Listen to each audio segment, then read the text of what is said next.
लोकसभा चुनाव से पहले सुप्रीम कोर्ट ने एक 26 साल पुराना फैसला बदल दिया। अब रिश्वत लेकर सदन में वोट दिया या सवाल पूछा तो सांसदों या विधायकों को विशेषाधिकार के तहत मुकदमे से छूट नहीं मिलने वाली है। सुप्रीम कोर्ट की 7 जजों की संविधान पीठ ने 26 साल पुराना फैसला पलट दिया है। 7 जजों की संविधान पीठ ने कहा कि हम 1998 में दिए गए जस्टिस पीवी नरसिम्हा के उस फैसले से सहमत नहीं है, जिसमें सांसदों और विधायकों को सदन में भाषण देने या वोट देने के लिए रिश्वत लेने के लिए मुकदमे से छूट दी गई थी। 1998 में 5 जजों की संविधान पीठ ने 3:2 के बहुमत से तय किया था कि ऐसे मामलों में जनप्रतिनिधियों पर मुकदमा नहीं चलाया जा सकता। इस पर सीजेआई ने कहा कि अगर कोई घूस लेता है तो केस बन जाता है। यह मायने नहीं रखता है कि उसने बाद में वोट दिया या फिर स्पीच दी। आरोपी तब भी बन जाता है जिस वक्त कोई सांसद घूस स्वीकार करता है।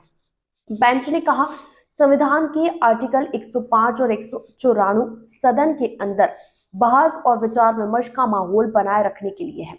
दोनों अनुच्छेद का मकसद तब बेईमानी हो जाता है जब कोई सदस्य घूस लेकर सदन में वोट देने या खास तरीके से बोलने के लिए प्रेरित होता है। आर्टिकल 105 या 194 के तहत रिश्वतखोरी को छूट हासिल नहीं है।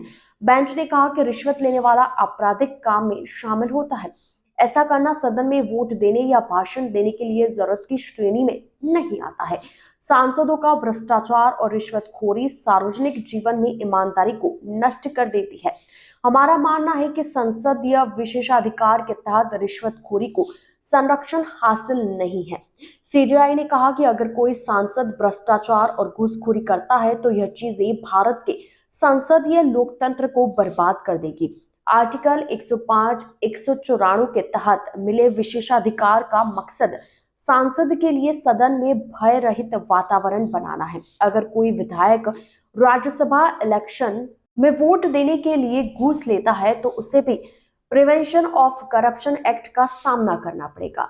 यानी कि अब जो 26 साल पहले का फैसला था जो 5 जजों ने मिलकर दिया था, उसे अब 7 जजों ने मिलकर बिल्कुल पूरी तरीके से पलट दिया है।